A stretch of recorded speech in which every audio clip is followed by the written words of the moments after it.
Hello, I'm Gareth. And I'm Shane, and welcome to Building Business Resilience.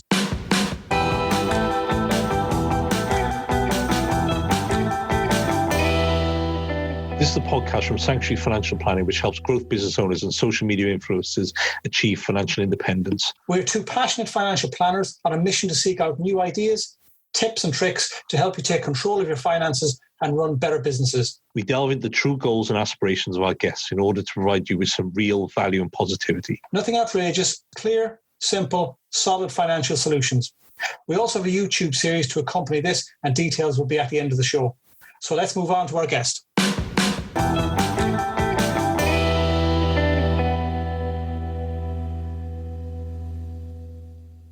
Welcome back to the Building Business Resilience Show. It's episode 21, and in today's show, we're going to be talking to Geraint Hardy.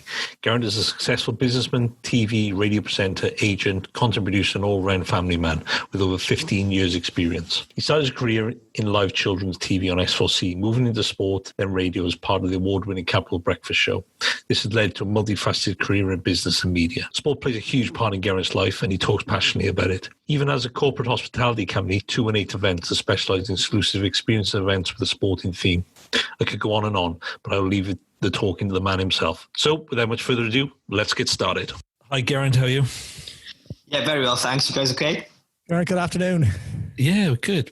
It's the little box I'm in is a bit toasty, actually, at the minute. I don't open the window because the air conditioning unit outside is a bit noisy, I think. But, Yeah, do you know what? It's so humid at the moment. I think we're all feeling the effects of the heat at night anyway. I haven't slept much, and I've got two kids, and I know you've got kids as well. So they're kicking off as well in the night. It's I never thought I'd say this, but bring back the rain. Do you know what I mean? Stop it. No. But the other night was horrendous. I was one of those people who thought, I'm going to go and get an air conditioning unit from B&Q. Yeah. And I couldn't find anything anywhere. That night, because was it Thursday night or Wednesday night? It was like horrendously hot or whatever it was. I was going to say hands up who, but this is a podcast, so that would be a really stupid comment to come out with. But who took pictures or videos of the lightning the last night then? You know, I didn't take any videos. I really when I was living with my dad when I was younger, like he used to love the storm, and we used to sit up and watch a storm together.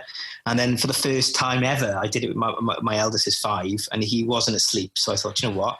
And I ran upstairs and said, "You still awake?" And he was like, "Yeah." And I said, "Should we watch the storm together?" Sorry, stop there. You ran upstairs. Yeah. To see was your 5-year-old still awake, hoping he. yeah. But that's how soppy I am. I was like, I'm going to share this moment with him and see. Do you know what I mean? And then he completely bamboozled me because he started asking scientific questions about like, why does a storm happen? And then I'm trying to be clever to say, because it's hot and then the earth needs to cool down and stuff. And I'm got a clue what I'm on about. And then he just keeps going, well, what is lightning? And where does the lightning strike? And can you die from lightning? And are we safe in the house? And all these questions. And I was like, I wish I'd never ever done this. You're like, yeah, right. I mean? Now it's time for bed. Yeah, go to sleep. You've asked if a 5-year-old is awake.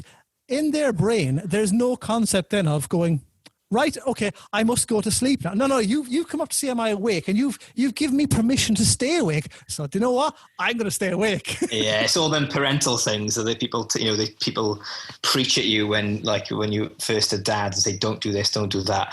Like, to hell with it. My second child, right? We were perfect with our first kid. We followed the handbook, and he slept brilliantly. Our second child, we tried to follow the handbook, but he's a nutter. He's an absolute nutter. So nothing's worked. So now it's just anything goes in our house. So even, as you can see, even I'm breaking the rules and I don't even care. Do you know what I mean? Please don't talk to the two of us about sleeping and stuff like that. We've got two that basically do not enjoy beds and bedrooms and sleeping and stuff. So, 5-year-old. Yeah, he was up again. Three.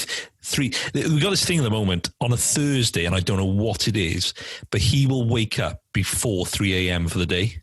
Ugh. And it's literally like it's every Thursday without fail. But he did it again last night as well. Yeah. I mean, when they do that, it's like, I don't think there's ever a reason, is it? It's just a phase, and you just got to accept it. But I find it so hard to go to work following day after like no sleep. Do you know what I mean? I am so grumpy, and I just find it really difficult. And then, we start a day with an argument with the missus because I'm like, well, I've been up all night, and she's, well, I've been up all night, and I'm like, well, let me have extra 5 minutes because I got a really important meeting and need to be sharp for that today. And it's just like you just start your day with angst, and it's so difficult. And like I was speaking to another parent the other day whose their child's only 2, but bless the child, has been really ill for the whole process. Oh, really? And I was just like, not as in going to die, but like something always comes back with tonsillitis, basically. Yeah. And he was just saying it's just the effect of that child not sleeping and being ill for 2 years is massive, and you can see it in his physicality and the way he is, the way he looks and stuff. Yeah. You try and comfort him and say it's the same for every parent, which it is to some degree, but not for 2 years of being ill, right? That's intense. So is the 5-year-old was in school from last September, or is... Yeah. So he was in school, so in reception, and then he's going to kind of class 1 in September now. So, So he's been at home with you guys since March?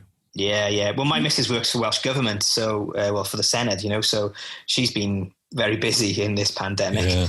Yeah. So a lot of it's fallen down to me, do you know what I mean? Daycare. Yeah, massively, do you know what I mean? And then as soon as we're quite fortunate with we've got someone that comes to help us with our childcare. As soon as she could come back to work, then we were like, get back to work. Do you know what I mean? In you come. We took her off furlough. And then that allows me to kind of go back to work, because I physically couldn't do anything with a 5-year-old and a 1-year-old during the working day, and I found it really, really difficult to do anything. And then you start working in the night and stuff, and it's really difficult. No and in the end, opened. No soft play. Yeah, soft play. The go-to places for the dads was gone.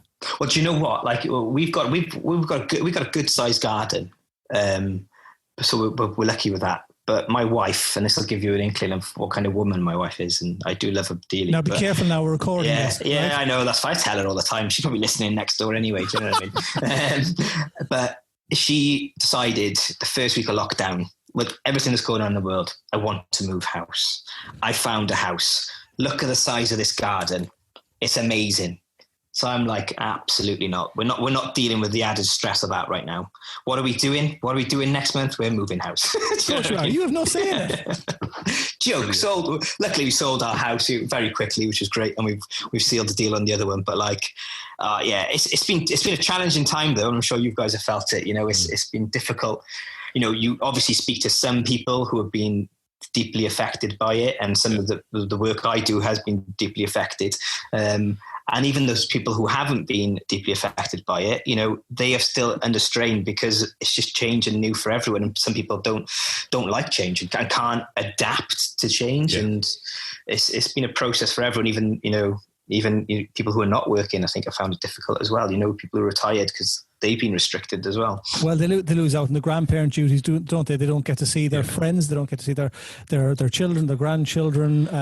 I think there was something I put it on Twitter yesterday in terms of, is Cardiff, some department in Cardiff looking to kind of promote healthy eating so physically people can get well. I can't remember the name of it again, but I kind of put something out there saying, look, as much as it's visible fitness, I think there has to be invisible fitness as well, such as you see somebody that has put some weight on, but you don't see how they're feeling internally, and it's affected everyone massively over the last few months, and it's going to take a long time before it gets better again. But I think I said something like, everyone needs to exercise more, eat better, and also talk to people more. That's the other 3 big things.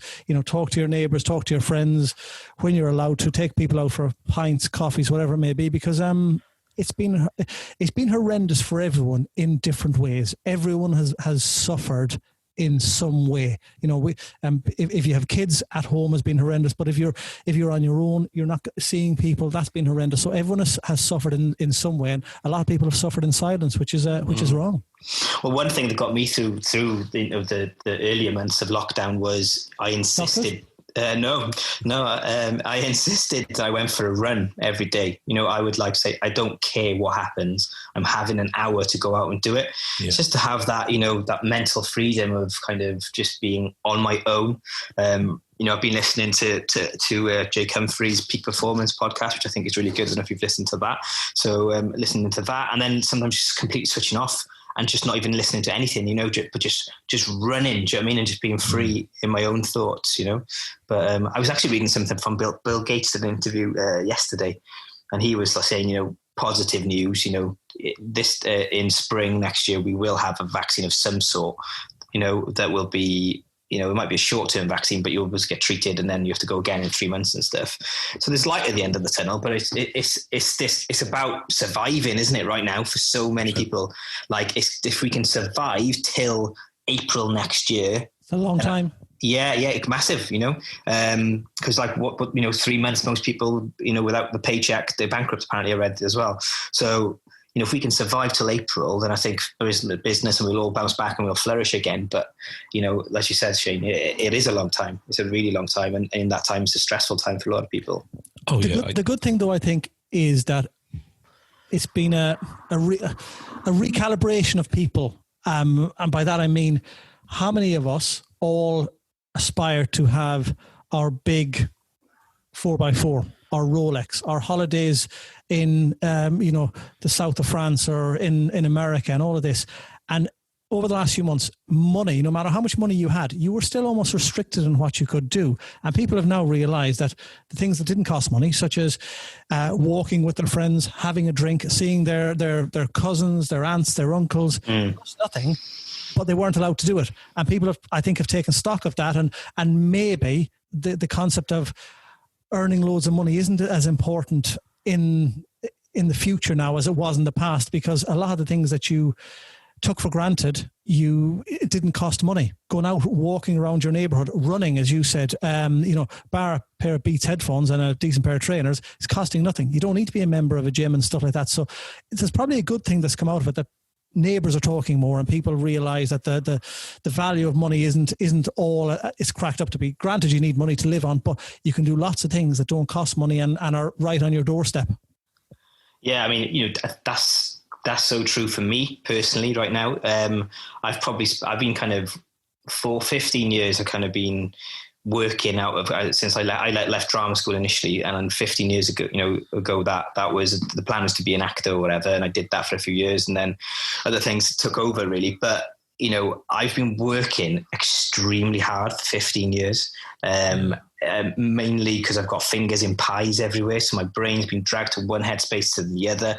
I'm being freelance for a large majority of that 15 years, which, everyone always says, oh, it's great you're freelance because, you do earn more money than being in a staff capacity somewhere. But, what I've done in COVID is take stock. And I think, I don't need to earn that extra bit of money there. I'd rather be at home. So I'm in a process right now, and I'm sure you'll ask me at some point what's next for me. But don't answer it yet. Yeah, no, I won't. But I mean, I am in a process right now of reevaluating the projects that I'm involved in and what value they give back to me. And I mean that not only financially. I mean as in what do I get out of that as a person, and how do you lose time missing your kids growing up and stuff like that and being away from them? But would you have reevaluated that last October?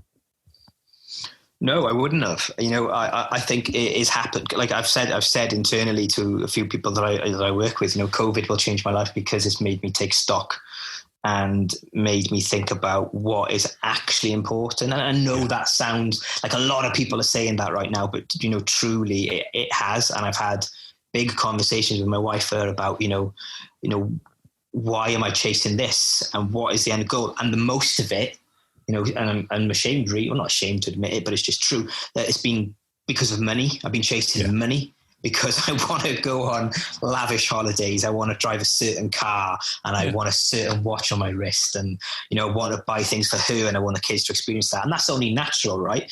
But I think I do need the balance, and I definitely haven't had that balance of late, Yeah, I think we all do. I think we're all on the hamster wheel, aren't we? Yeah. And COVID has just stopped the hamster wheel for a lot of people. It's allowed you to sit back and go, right, what do we need to change? I spend so much time with my daughter's nearly 9 months old now, and I probably wouldn't have spent as much time with her. No way you wouldn't have. Not lockdown's given you that, yeah. Because I'm self-employed, run my own business. My partner's self-employed as well, so she was off. So, we have to make things work. But I think it has given me that time to kind of reflect, and we will do things differently. We definitely will. I think that's what it's kind of given us, all of us. It's still down to, I know in our, main job in terms of talking about money and stuff like that with people, but there's a difference in needing the money to survive. And as you said there earlier, you're looking at, a moving house and stuff like that. So the money situation isn't breadline and stuff like that, but being able to move that house and have a bigger garden or another room that when kids get older, they can have friends over and all that. That's the things that you still need to aspire to, and we'll all create the dreams for the kids and the stuff in the future that they'll remember. But having 10,000, 40,000, 100,000 pounds extra in a bank doesn't necessarily make people happy, but people didn't realize that because, as you said, they were all chasing the money. And then when they got it, after working hard, they went, well, I've worked really hard for that, so I'm going to spend it. What are you going to spend it on? A Rolex, because I deserve that. Whereas in the past, now they kind of go, I'm going to spend more time with the kids.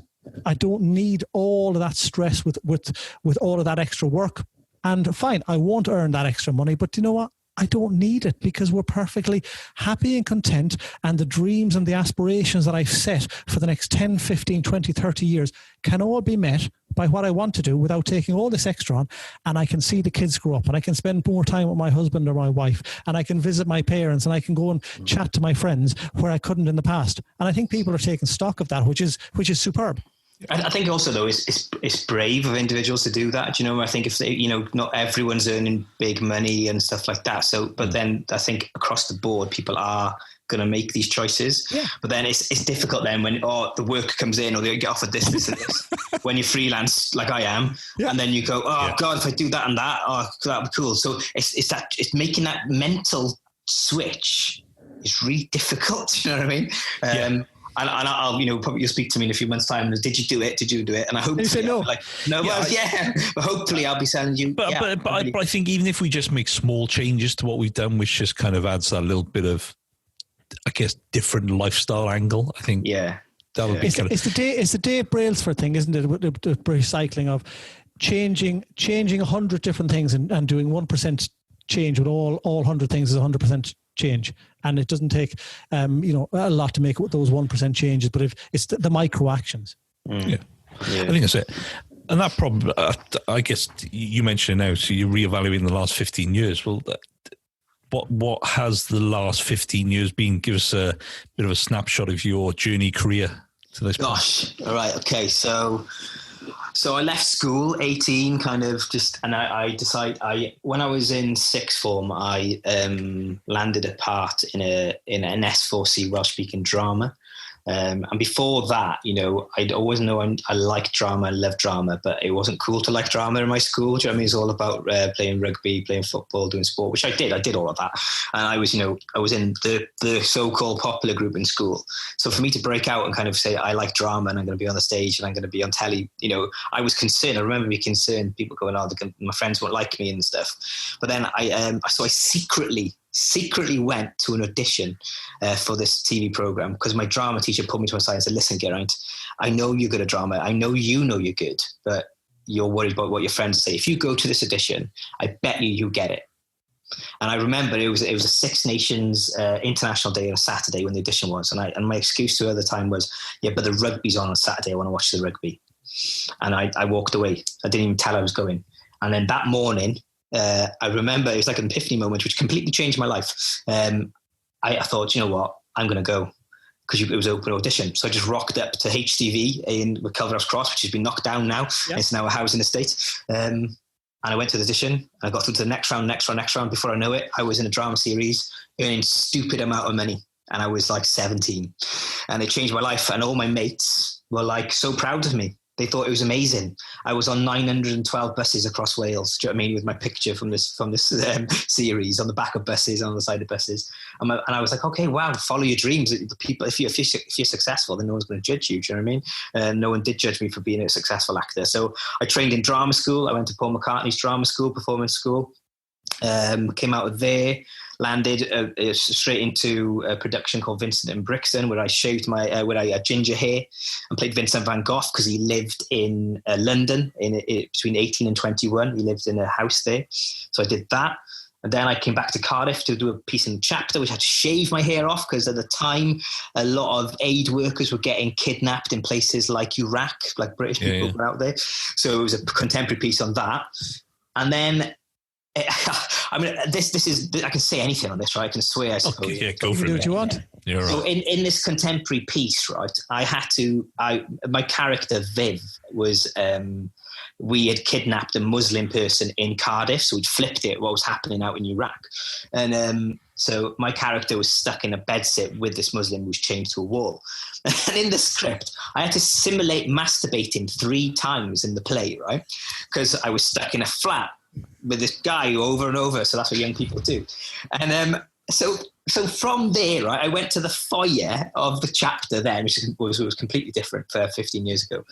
And a TV producer came up to me and said, I think you'd be great for children's TV presenting, because there's a part, we're looking to evolve, blah, blah, blah.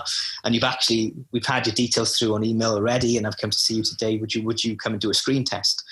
And I was like, you've just seen me masturbating on stage, and now you're going to ask me to come and audition for this? It just alarm bells rung all over the place. Do you know what I mean? For so many wrong reasons. Kids TV was a bit different back then. Bloody hell, I couldn't believe it. But anyway, I went along and I got the part. I got the job. So it was a year contract with S4C doing the children's 4 till 6 show. Live TV. And, you know, for me at the time I wanted to be an actor, it gave me that thrill of live stage theatre work. So I did it. And then the roller coaster of presenting just took off from there. You know, I presented so many shows for the children's and youth section of S4C. I worked for CBBC News Round. I worked for CBBC Sports Round. I did Match of the Day Kickabout. So I started the initial team of that before they moved from London to Salford. And then, you know, I did Capital FM for 5 years. I think I did that. Then I went to BBC Wales Sport and did the Friday Night Social there.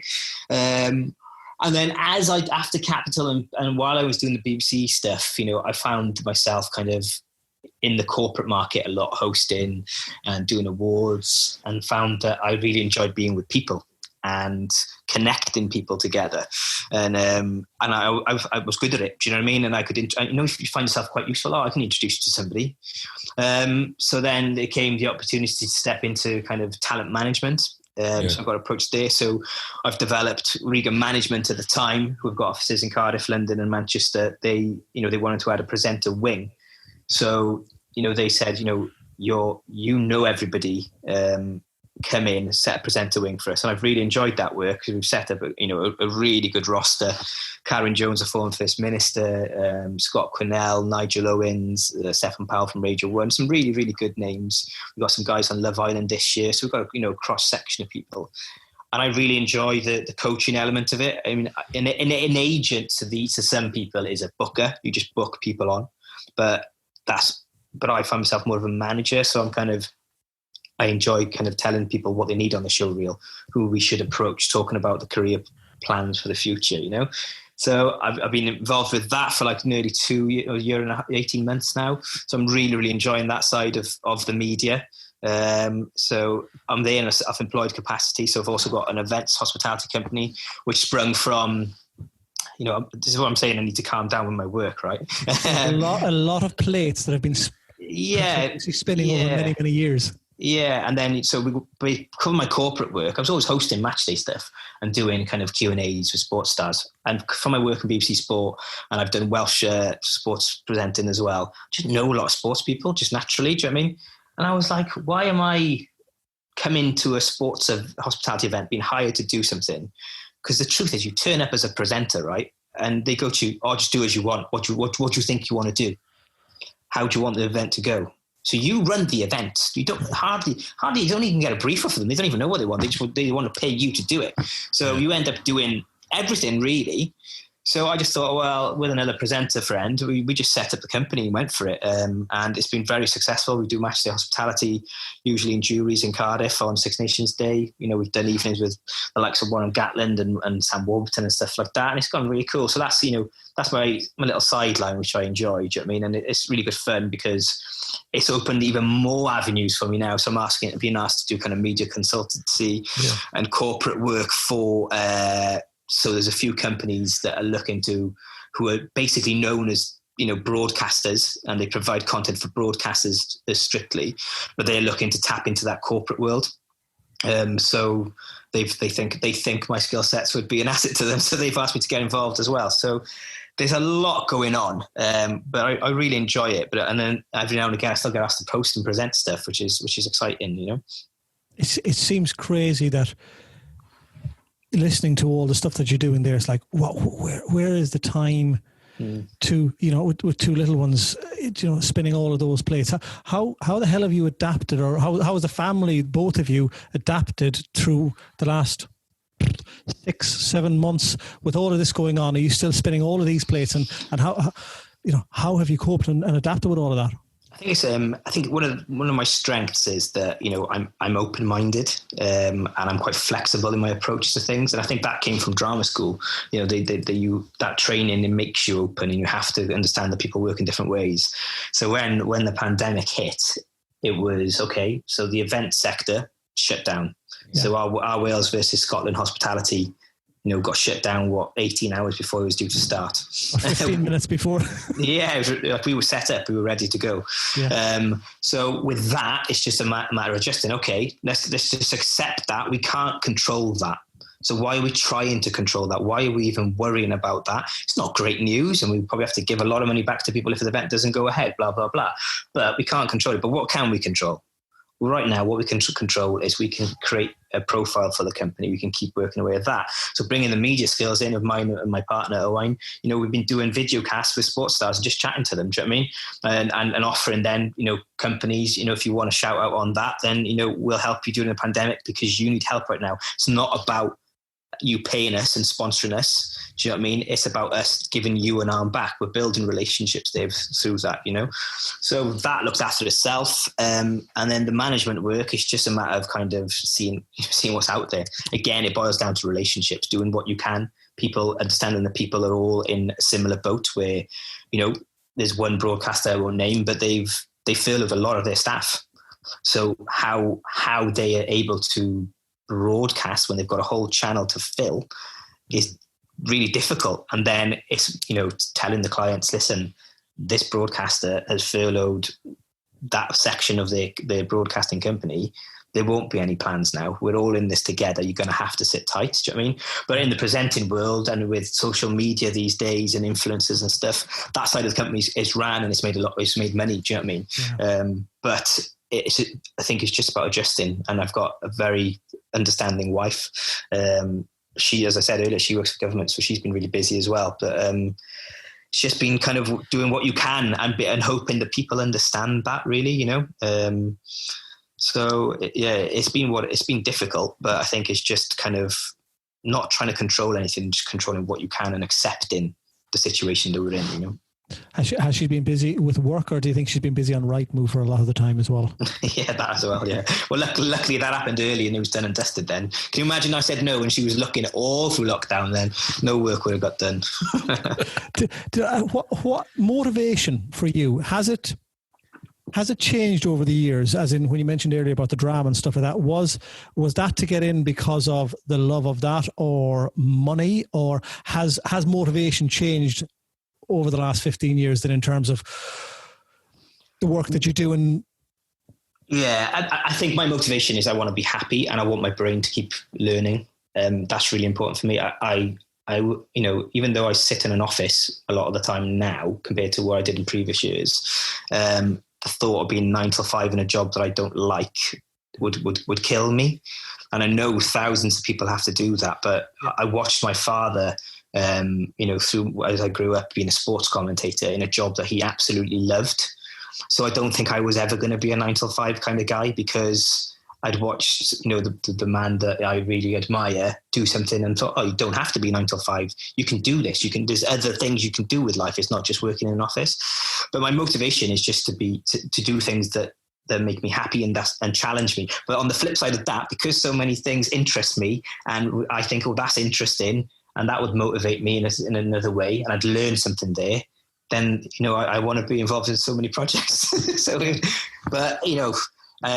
And money does come into it when you've got children, because you have to provide. And I'd be lying if I said differently, because, if money didn't come into it and I was a multimillionaire and I could be bankrolled by my parents and everything, I'd be living on a beach half the time, like in Made in Chelsea lot. Do you know what I mean? But generally, when I went into being an actor, it made me happy. I felt that after I'd completed a aspect of the job, that I felt reward from it. And so I don't think it's changed. It's adjusted slightly across the years, and now it's adjusting because my motivation also lies in seeing my children and spending time with them. I don't know if any of that made any sense thinking about it now, but it actually did. It actually did. It's a bit like a WhatsApp message Gareth sent me yesterday. It came through, I think, incorrectly, the wording or something, and I replied. And he went, that didn't make any sense, the one I sent. No, I actually understood exactly what you meant, even though he didn't mean to say it in that way. So, no, that made absolute sense. I think it's a big thing, though, being happy in what you do and kind of being passionate about what you do. Like you said with your dad, it was probably never a job to him, though, was it? It was just life to him, and he loved it, and kind of what it kind of was, and I see so many people. I speak to so many clients, friends who are like, I hate what I do. You got to change it. Yeah. But that's what I was on about earlier, about being brave, though, right? People are scared to go, do you know what? I'm going to go completely the other way, because I know that will make me happy, but I might earn £40,000 less if I make that change, and I'll have to start from the bottom and build you. But if you're happy, I'd imagine the benefits and the reward of that are massive on yourself and the people who are close in your inner circle in life. I think people will change it now, because people laugh at me and my wife. Sometimes we just want to watch some mind-numbing TV, and Channel 5 or something is great for that. And sometimes you turn something on and you just had a long day. And even watching people live in Spain and stuff like that, and they're living on next to nothing. And they said, I've moved from the UK, it's sunny here, we don't have a massive pension and stuff like that, but they're so happy. They said, everything we want in life. It just proves that it isn't all about the money. We said earlier, you have to have X amount of money to survive. But having more above that makes you happy, it's irrelevant what's left in the bank account. And you can argue money brings stress. Do you know what I mean? Because if you're motivated by that, then you think, okay, let's invest this money here and there. Let's start a renovation project. Let's start a fund here, and then, constantly being kind of sidetracked by them. Do you know what I mean? And that's bringing stress in. So, because I've been doing a renovation to my first property ever in Cardiff, which I bought with the money from that children's theatre, the first job I got when I was in school. I saved that money. I didn't use it for drama school. I saved it completely, and I bought a property in Cardiff. And 15 years later, it needs a bit of love. So in January, I was like, okay, I'll sort that out. The tenants moved out. And then in lockdown, I've been lucky with that, because some of my time I've kind of getting my hands dirty and enjoying that. Yeah. And I've loved it. I've proper loved it. I can't even put a shelf up, in January. Now I'm putting self-leveler down on floors. I'm doing a bit of plastering. Do you know what I mean? I'm smashing it. Like, I always say to my wife, like, if you want a job done in this house, go and find a real man, because that's not me. Do you know what I mean? But now I think I can say, actually, I am a real man. I can do manly stuff, So are we getting an exclusive that you're taking over from Nick Knowles on some sort of TV renovation program? I don't know about that, but I definitely got the skill sets now. I'm really proud of what I've achieved with it. Do you know what I mean? But I'm still not very good at painting. Painting's difficult, isn't it? Do you know what I mean? Oh. You need patience for painting. I'd swap the word difficult for boring. Yeah, maybe. I hate it. I painted the room machines in there now during lockdown. And yes, white. It's a white on white. No. There's different colours everywhere. So the wall that changed looking at is the same colour as the orange pillows, and the pillars are in the same navy as our branding as well. So it is. But The It wasn't orange. one coat, Mr. Shears, was it? 5 coats of that orange. That's the thing. It's the thing. You always think, oh, it'd be 2 coats would be fine, wouldn't it? And then, especially on a colour like that. yeah, and then the realization when that 2 coats isn't enough, and it's a sinking feeling because you're like, you don't want to admit it to yourself that the 2 coats isn't enough, and then you ask them for their opinion. They're like, I think you need to do it again, and you go, yeah. Deep down inside, I knew that, but I didn't. I needed to hear it to have the motivation to do it. The amount of opinions that I've asked of it, and I open the door, have a look, and they're like, "Yeah, I can see what you mean. I knew it." yeah, it's exactly that. Like, right, exactly. Another coat. Back to B&Q. Yeah. God, they've made a fortune at all these hardware stores in lockdown, haven't they? Everyone's been doing something.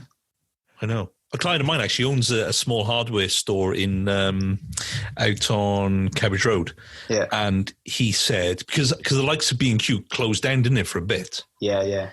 But like he was obviously still be able to supply because of what he was kind of doing. He's like, best year ever. Yeah. Is that the one on the corner on Cabbage Road? He's up by Victoria Pies and all that. Is it Victoria Okay. The other side, yeah. The other side, yeah. Guys, you have people in America. I don't know how they're listening to these podcasts. The figures come through. There's actually listeners in America. Australia to the two of us. And there's Cowbridge Road. Where the hell is that? If you come to Cardiff and you're from Australia or America, Cowbridge Road is worth a visit. But check in with us before you enter any pubs, because we'll tell you which ones to enter and which ones not to enter. Yeah, there's one end you might know where to enter some of the pubs. Yeah. Geraint Hardy, 2 exclusives. He's now working for Welsh Tourism, promoting different areas of Cardiff, and he's taking over from Nick Knowles as well. Hey, but that's one of the jobs I'm doing, and which actually got affected by lockdown. I've been doing it for 4 years now. Is a Welsh travel series for S4C. Okay. So I go around Wales and I go on mini holidays, and it's brilliant. Do you know what I mean? But we were due to start filming the first week of lockdown. So there was a block of kind of 9 weeks we were filming, and it all went in lockdown. So is this the 4 of you as a family, or a type of Jamie Oliver, or who goes around Paddy McGuinness and Andrew Flintoff? Is it a lads' holiday or family holiday? Yeah, well, that's the question my wife asked when they, because it was one of them phone calls. You go, do you want a job? And you go, yeah, maybe. What is it? And then they say, oh, we want you to go on holiday and be filmed going on holiday. Oh, yeah, I'll do that. That sounds class. Where are we going to go? Well, we're going to go to different restaurants, different hotels. You're going to go to kind of different adventure stuff and just go on holiday. And I'm like, yeah, let's go off the phone. Do we get to come? I'm like, no, absolutely not. It's just me on my own with a crew on holiday. And so, you know. You don't even get to bring a buddy along to share the experience and all that. And that's the thing. Loads of people take the piss out of me because I've got a rucksack that they kind of, I take with me on my holiday. They're like, that's your only friend, you know?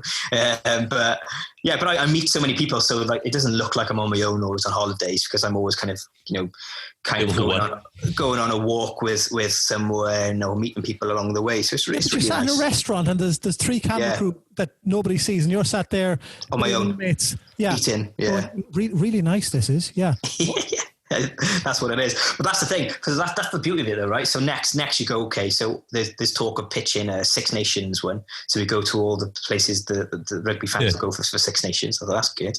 And then you go, okay, we can do a family one. So I get to take my family. Do you know what I mean? And they can come on screen if they want. But it's all about budget these days. I'm not going to lie. I'm sure you can find, you know, someone to tag along that might be Irish, that might need to go over the water. You know, if you're doing a trip over there. Anyways, I'll definitely not put you down on the list, okay, Shane? Yeah, cheers, thanks. Yeah. During all of this lockdown, you know, there's been a lot of talk about mental. I called it mental strength, but I was pulled up on it before by Fergus Connolly. Mental toughness, and we've all had bad days in the past, and we've all had bad days during all of this lockdown and stuff. How do you cope with those days, and how do you put on a brave face when you're having, well, you swore so I can as well, a shit day? Yeah, it's tough, isn't it? There's no bones about it. I'm quite, you know, active in the mental health world, and I'm a patron for a rehab clinic called The Living Room, and they look after people with addictions and stuff. And obviously, with addiction, mental health is a massive factor in that. But also, I think my background from kind of going into an industry where knockbacks and rejection is a daily occurrence. People judging you, but never rewarding you. So let's take the role that I do in Cardiff City Stadium. So I announced it on match day. When I speak and give you the teams, and I do it correctly, no one says anything. No one says well done. None of the 20,000 people there will even blink. They'll just expect that to be the service that they get. But say, for example, I do a mistake, then 20,000 people are talking about it. My Twitter's going off. You fluffed your line. Do you know what I mean? Yeah. So everything in my world is always negative. There's never positives. Yeah. You do you know what I mean? And if there is positives, you really remember that individual who's actually come out of their way and said, do you know what? You did a fantastic job on that. Well done. You know, I was really impressed with you in that meeting or whatever.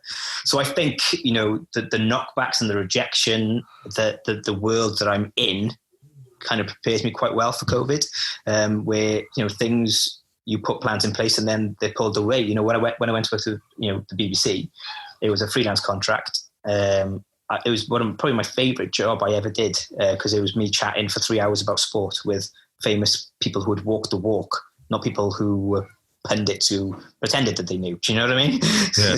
That happens a lot these days, but there were people who would walk the walk. They'd been to Olympics, they'd been to kind of European championships, they'd won titles. And because BBC lost the rights to the Pro 14 on telly, and they couldn't get rugby on in any other way, the only way to get Pro 14 was on the rugby, I lost my show from nowhere, just like that overnight. Do you know what I mean?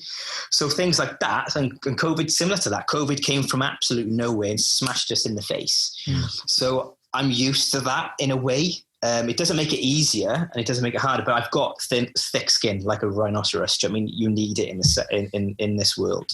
And I think that's how I kind of get through times like this.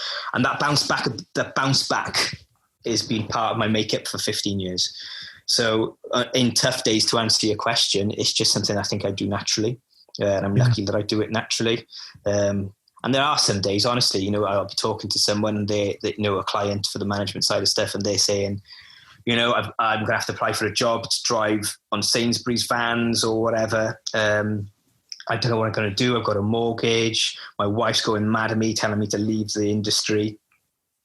And I'm thinking, well, you know, I'm in the same situation, really. I'm self-employed. It could all go my way. It's just about, you know, you've just got to bounce back and you've got to look at positives. And if you don't, then it's the wrong industry for you. And I know that sounds really hard but that's why so many people leave it earlier. I know in drama school, there was no way that I was the most talented person there. There was people there that, you know, are good enough for West End. They could the triple threat, sing, dance and act. And they tried for 6 months. And then they thought, oh, my mum and dad are on my back. I've got no money. And I've been rejected so many times. I can't deal with it. They were breaking down every time they get a West End audition and didn't get it. If you haven't got that, then it's not the industry for you. And that's why they're now doing other things. And that's fine. Do you know what I mean?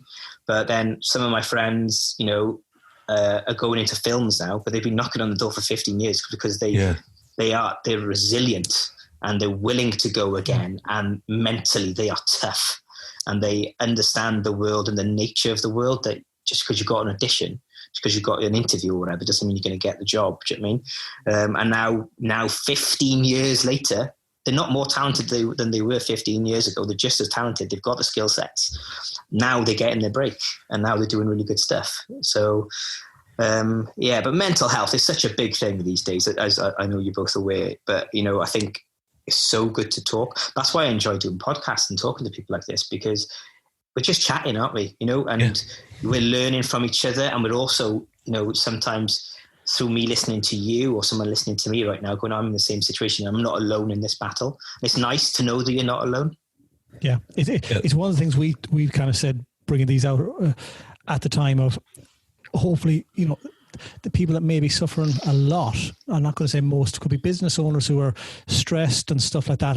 And through listening to people that are known on the radio, on TV and sports and stuff like that, they'll realize that everyone is having the bad days, and it is actually okay to put your hand up and say, do you know what, I'm feeling crap today, it's been shit, but do you know what, I'm willing to sit down and chat to somebody, and maybe they will help me, or if I get it off my chest, it'll be a good thing. And even like you said, I don't know, was it before we started or during this now, of going out for the run every morning? I'm massive into that. I jump on my watt bike most mornings, and those endorphins that kick in, that almost seem to help me get through the day. I think people need to be doing more of that. So, talk, eat healthy and exercise. And if you can do them together, then people will hopefully be able to get through this. And if it saves one person doing anything silly, or not thinking there's somebody there for them, then you know what, brilliant. Because there's too much crap that doesn't get talked about. There's too much stuff that people do to themselves, and that they just need as you say in Wales, a cutch and a helping hand. Yeah. Well, running saved me, honest God, in certain days, because, as I said earlier, I couldn't get on with my works, and you can see the emails going ping, ping, ping, ping, ping, ping, and you can't get to them. The kids are going mad in the house. My wife is obviously, still working, very, very busy. And I would just go, listen, she'd hear me, you shout at your kids every now and again, it's just natural, right? Yeah. And then she's like, and she'd come in, go, just go for a run, just go. Yeah. So she would just give me that hour. I'd go out and I'd kind of just blast it out and come back a different person. Do you know what I mean? So, physical kind of activity is definitely, for me, it does keep me sane, definitely. Josh Llewellyn-Jones was on here. I've been messaging him quite a lot on Twitter, and he's convincing me to go and get a bike now. I swore I'd never get a bike again. And I just want to go out on the roads now, seeing everyone out there in this lovely weather. Yeah. So I've convinced myself, you know what, I'm not going to do it until November. If I still have the itch or the urge in November when it's raining, I'll go and buy one. Yeah, that's true. I don't think you will. but I get it. It's a crazy feeling that, I come from the gym this morning before work. You feel rubbish. You go and expel loads of energy and you come back refreshed with more energy. It doesn't make any sense, but it gets you through the day then. And you feel a lot happier and better because of it. Yeah. I mean, it gives you thinking time as well, I think. You know what I mean? Like when you're doing certain activity. You're not going quick enough. You're not running quick enough if you have thinking time, right? Yeah, I'm probably not. That's probably true. Are you following me on Strava? Do you know something? Yeah, no, but no, on a serious note, I do find it, I can think a lot clearer because, when you're in an office, in a shared office space, people are always talking, people are interrupting your workflow at times. If you're in the house and the kids are interrupting it, you've got telly and phones going off and stuff. And when you're in that insular space of just kind of on a bike or running, or even if you're just doing, weights or whatever, you're in a zone, aren't you? And you're in your rest break, if you're doing weights or whatever, you can just think.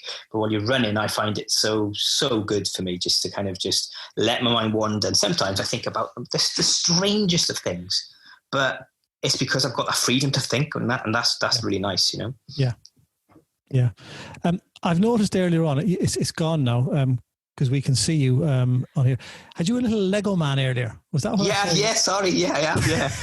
Isn't that an example of COVID life?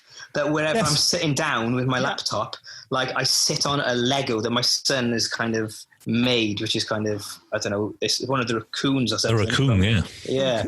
So that is there an example of wherever I go currently. Like I go sometimes to work, and like, what on earth's in my pocket? Yeah. I've got a dummy, and I'm like, bloody hell! Do I need to text the wife? Have you got enough dummies? Do you know where they all are? In our house, we've got about 6 scattered everywhere for emergency purposes. Oh, don't start me on that. I bought 9 dummies in lockdown, and at the moment we got 3 on the go. I don't know where the other 6 have gone. Yeah, underneath the cot normally ours go, but like. You lose them in the car, they throw them out the car window, and it's just like, oh, blinking heck. Yeah. Everyone under a certain age can launch things so far for the size of them. Yeah. You're only 2 years of age and you can launch at 14 meters, and it always goes under something. It doesn't just land in the middle of a room. So it's easy to pick up. It has to go under something that you've never been able to lift or anything like that. Yeah. When you've got a baby in your hand and then you have to try and get it, it's just not possible, is it? My youngest son, right, he's 1, and like physically, right, he is incredible. My eldest son was verbally, his language was very quick at adapting, and we speak Welsh and English in our house, well, mainly Welsh. And, he could say Gareth Bale, he could say Ryan Giggs, he could say Jose Mourinho, he could say, like, I taught him all the important things, Warren Gatland, do you know what I mean? And I've got videos of him, like, at a really young age, saying all these words and putting them into sentences. And I remember him turning around to me and saying, did you say that Jose Mourinho's got the sack? And I said, yeah, he did get the sack. Do you know what I mean? But my youngest son, when it comes to throwing, oh my God, he can launch balls and launch things, and he's got such an arm on him. I think I've got dreams already from playing for Glamorgan or playing football for Cardiff City or something. But it's interesting times working with the kids and having, like DVDs thrown at you because he can't express what he wants. Yeah. But he's found a DVD of like Astra Cats, like an ancient thing in the cupboard that we don't use because not many people watch DVDs anymore. And then it's launched at you and smashes you in the face. And you're like, where did you get that DVD from? I didn't even know we had it. And stop throwing things in my face. Do you know what I mean? So, and Lego, standing on Lego. I've stood on so much Lego and Duplo. Yeah. So somebody that's in TV and all that sort of stuff, you don't have a DVD player, surely. It's the age of Netflix and Disney, the Disney Channel and all that, isn't it? Yeah, Disney. What's it called? Disney Plus. Or Disney, yeah, that is on always in our house. Yes. My wife does like her Disney films, but I wasn't brought up on Disney. Genuinely, I was brought up on sport. Like, go in the car, 5 Live, BBC Radio Wales. That was it. Do you know what I mean? Go in the house, it'd be just like news and sport. Do you know what I mean? And then we'd be playing FIFA, or I'd be outside playing football with my mates. I lived in a cul-de-sac when I was a kid, so we'd always, about 6 of us, always playing football, always playing rugby, like full contact rugby on the street outside the house when you're like 5 and 6. Do you know what I mean? No messing about. It's brilliant. Do you know what I mean? So my wife, when we got together, she was like, "Have you seen this Disney film and this Disney film?" I was like, "I've never seen them." She was like, "You serious?" I said, "I'd never seen Mary Poppins as a child. The only Disney film I'd seen was Lion King, and that was it." So Disney life is, I'm being educated now. It's quite good, to be fair. Star Wars? Yeah, no, not as a kid. No Star Wars. Wow. Genuinely, and like my parents split up when I was about, 11. So I lived with my dad, and my dad, I don't know if I've mentioned it, but he's a football commentator. Yeah. So his life was sport. So my life was sport. And then he was also, he used to work on the Olympic Games and the Commonwealth Games and stuff. So it was just sport. Like, my life was completely sport. So all these other things that like kids mention, or people get nostalgic around, I'm 35 and they'll go, "Oh, do you remember that on telly?" And I'm like, "No, but I do remember, World Cup 1990 and Gaza crying and my dad laughing at the telly." Do you know what I mean? And I'm like, "All right, okay." Do you know what I mean? And little things like that. And I do remember Denmark in Euro 92. And that was the first time Denmark competed and they won, and Peter Schmeichel saved a penalty and then he ran round in a celebration and got on his knee. Do you know what I mean? And I was 7 years old. I remember these things, and other people at like my age go, "No, I remember football from like 96 onwards, but I remember football from like 89, 90. I remember Leeds winning the last First Division, Gary McAllister, Gordon Strachan, Gary Speed in the team." Do you know, that's my childhood. So so the life my kids now are living, I'm trying to I'm not trying to force sport on them, but I'll let them know that I like sport, but there's zero interest at the moment. So I know you're involved with Cardiff City with the announcing of that, but I'll say it for you. That's when football was enjoyable. Do you know what? Like, Cardiff City, right? They are one of them teams that you just never know what you're going to get. Do you know what I mean? And you never know. Like, you can't bet on Cardiff City. No. There's games you think, "Oh, we'll be lucky to win this one 1-0. And then they go and win 3-0. And then there's bankers, you think, "Oh, we'll win this one. It'll be tight, 2-1, 2-0. And then they end up losing. Do you know what I mean? And especially towards the end of Warnock's reign, we couldn't win away from home, could we? And then now Neil Harris is in, we're winning away all the time. But like, they were great. They were great after lockdown in them games. They were so organised. They were together. And when they could play some football, they'd go for it. Do you know what I mean? They were brave in that. So I know this is an aside. Is it a good thing that they didn't actually go up? I know that sounds crazy, but another year with Neil Harris gelling together in a division where they could continue to win 20, 30 games of the 46, is that more of a positive than going up, earning loads of money and losing 25 of the 36 games? Yeah, I mean, I think... No, I want them to go to the Premier League. Yeah. I mean, it was the season when we were in the Premier League, it was cool, like you get Virgil van Dijk there and stuff like that. And, Man United, Arsenal, Chelsea, and, all the big teams coming down. Do you know what I mean? And it was cool. And the stadium was always full. There was always an atmosphere. There was a buzz around Cardiff as a city, and the tourism and the money it brings in, having a team in the Premier League is fantastic for us from an economy point of view. But like, I think on a football side, I think even the team, if you ask them honestly, would it have been a step too far going back to the Premier League? Yes. but like it's such a tough. Like, they'd have loved it. Yeah, and they'd have taken it. They'd have taken it. But the thing is, Championship, as you guys know, you watch all the games and you follow your sport. But like, Championship is such a hard league, right? Like, there's nothing guaranteed. Just because Cardiff nearly made it this year, it's not guaranteed they're going to do it next year. So, I mean, I'd rather they'd have got up, fluke or not, this year, and made the best of it. Whatever year any team goes up into that Premier League, it's such a step up. It's going to be really difficult for a team like Cardiff or Leeds or whoever going up, because it's so hard. So yeah, I suppose the positive is, we'll probably perform better consistency wise next year, and we'd expect, and there's an expectation now, of the team. So hopefully they can live up to that. But I speak to Nathan Blake quite a lot, and he's always optimistic. He said, Cardiff will make the playoffs easy, and he'll say the same this year. But I would say if we get into the playoffs next season, that's a good achievement, because it's such a tough league. It's a lottery of a league, no doubt about it. It's a long, long year, a long season. I'm conscious we've spent so much time chatting to you. 3 questions all in one. Go on. A high, a low, and something funny, and things that won't get us sued. I mean, when it comes to my broadcasting career, funny stuff have happened. People have sworn on air, and you have to apologise. I remember, when I used to do the S4C back in the early days, the continuity links for S4C. My co-presenter, and she was wicked. She was a really good presenter, but she doesn't work so much in the media anymore because she chose not to, not because of her talent or not getting breaks. But she literally threw to the break and said, "We'll be back in 2 minutes. I'm going for a piss." And I was astounded, for one, that a girl said that, really. Do you know what I mean? And then two, that she just said it live on telly, and I was like, what? But in fairness to her, in West Walian slang, in Welsh, the word going for a piss is more commonly used. Do you know what I mean? It's kind of, I'm going for a Jimmy Riddle kind of thing. Yeah. But it should never have been said. And I was just like, oh my God. But looking back, it was absolutely hilarious. I remember also doing a live game show with children, and it was like, what's that game on iPhone? You put like a place name on your head or a character name on your head, and someone else has to describe who's on your head, right? So we were playing that game. So my co-presenter had a name of a very famous pop star on her head, which I'll reveal in a minute. And then I'm helping the kid at home get the kid. I'm not looking, and the kid at home is giving me clues to guess the name on my co-presenter's head. And the kid just goes, "Oh, she's a really famous singer, and she takes loads of drugs." And I just go, "Amy Winehouse." And they're like, "Yes, correct." But instantly, the edit of live TV, I've got to apologise. Do you know what I mean? And then and literally say, we obviously don't condone taking drugs, and drugs is really bad for you. But we've only got 20 seconds left on the clock. Jimmy from Llanelli, keep going. Do you know what I mean? So we can go to the next one. So there's loads of funny things like that happen. Do you know what I mean? And,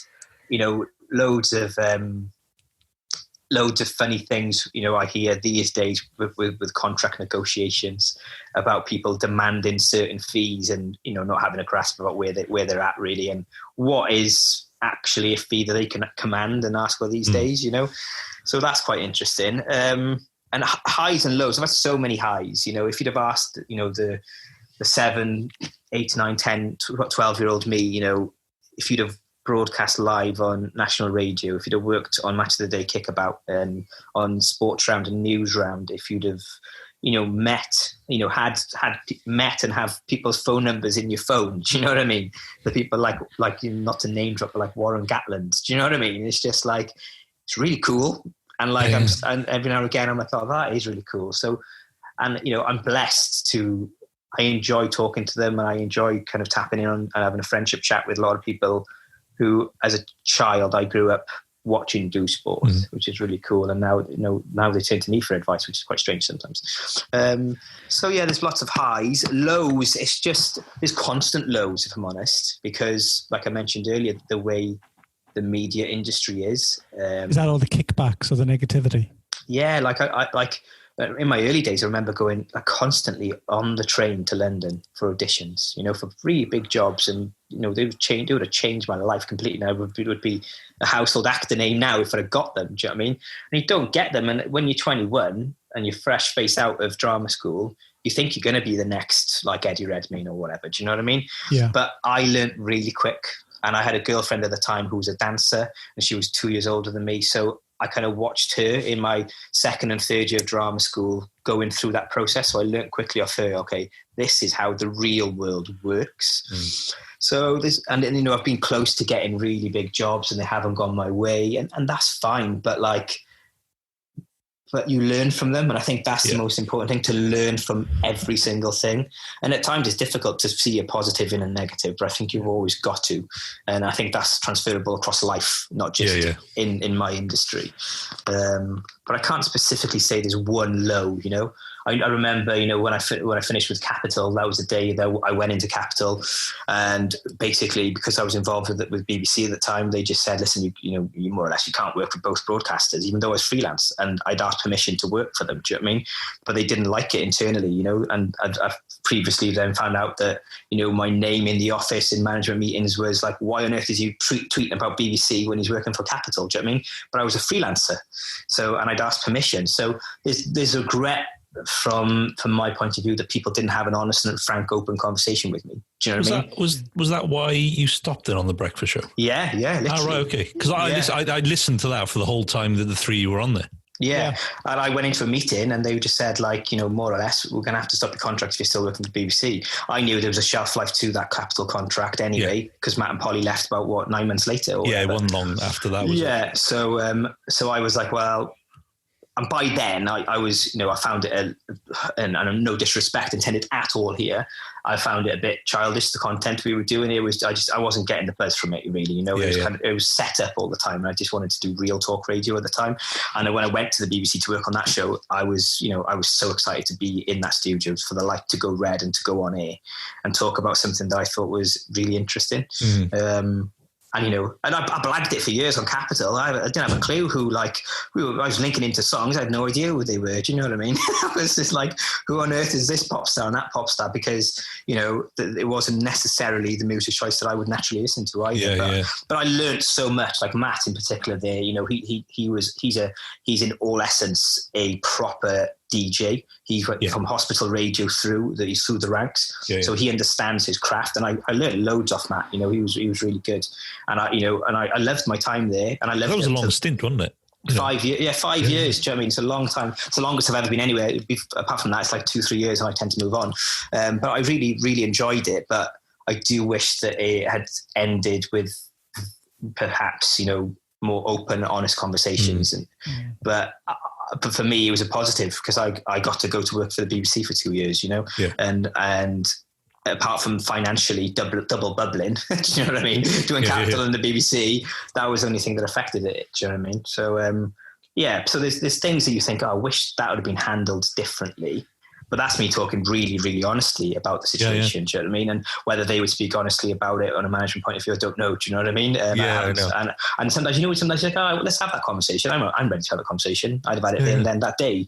But they weren't, not everybody's open, right? And they don't want to really reveal what something's happening. But, what the real agenda is, Yeah, do you know what I mean? Then when you find out, then you're in Tesco and you bump into an old colleague and he said, this person said this about you. And they were swearing, what's he doing tweeting about that? You're just like, why didn't they just come and tell me the problem? Do you know what I mean? Or why didn't they say when I asked initially, can I go and work for the BBC? No. Do you know what I mean? We got an issue with it. Exactly. Which would have ended up me leaving anyway, because I'd have said, well, I want to go work for the BBC. That's the truth. So, but apart from that, it comes with, like the BBC contract ended. It was because of the rights thing. So that's a low, obviously. But I enjoyed it for what it was, and I never expect anything to last forever in this world. And you've got to just keep looking for the next thing. Do you know what I just picked up on there is one of the things of, maybe the new section in these podcasts is, if somebody does name drop in the future, one of the things is going to be, right, ring them right now. So you mentioned Warren Gatlin twice. I was going to go, right, ring him now. I know it's going to be, 2 a.m. Get him on here and we'll chat to him about dropping Brian O'Driscoll or something. So. I'm not going to ring him, but there's his number in my phone. There it is. They do it very good on Joe Rugby, so maybe that's something we need to bring in. Going, you name drop somebody, you ring them there and then. I remember when we were trying to book Warren for our event.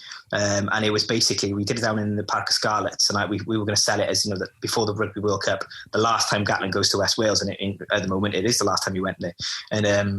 And I got his number off someone, and they said, "Oh, give him a ring. He's a lovely guy. He's really approachable." And I was like, "Okay."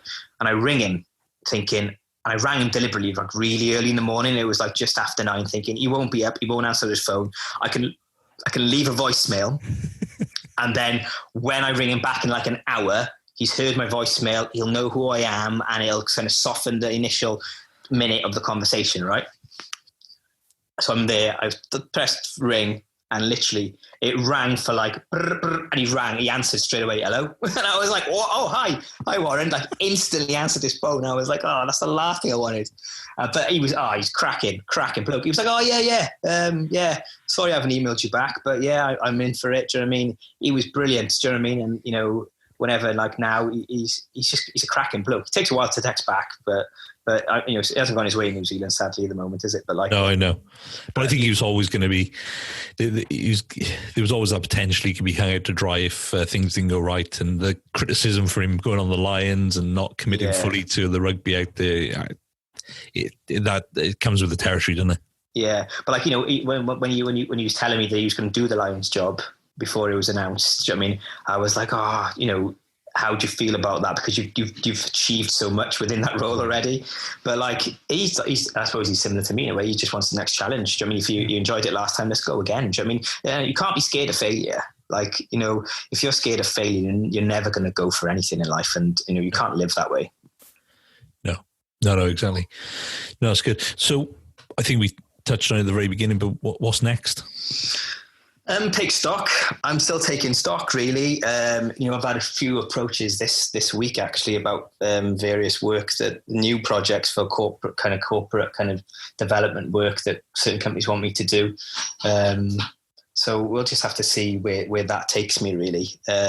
I still want to kind of try and keep my fingers in the pies that I'm in, but maybe reduce some of the roles and pass some of the work onto other people, Yeah. And I'm still working through that, if I'm honest with you.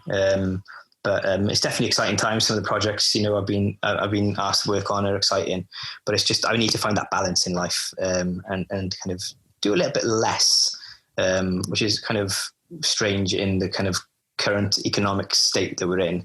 But I think I've really discovered I'm not going to chase every penny anymore. Yeah. Makes absolute sense. That's good. No, that makes sense. And it's the time for reflection it's been, isn't it? Yeah. And also finish that renovation on the flat. I've got a sink to go in, and I'm done. Absolutely done then. So that'll be a happy day when that's ticked. On to project number 2. Yeah. No, maybe not. Superb. No, thanks very much for taking time out today, Geraint. It's been really enjoyable chatting, and it's flowed very, very easily. So cheers for having a chat with these two lads here. No, it's been an absolute pleasure, gents, and I apologise for talking a lot, because I do that. So sorry. Oh no, it's good. Geraint, thanks for taking the time to chat to us. Wow, that's a man who's certainly spinning a lot of plates, but who's taking stock of life during this strange time. Head over to our website, www.sanfp.co.uk, to learn more about us and our journey. That's it for this episode. Next, we're talking all things business, sports agency, and beef. Johnson, that is, with Ian Bird. You can hear that wherever you get your podcasts. Plus, don't forget to click subscribe to get all the latest episodes as soon as they arrive. Don't forget to listen to our new Chats at the Bar series every Tuesday for short insights into business, money, finance, aspirations, dreams, and planning. Also, if you're enjoying this series, please do leave some feedback with a quick review, as this will help us grow and ensure that you are giving our audience the best experience. Until next time, thanks for listening.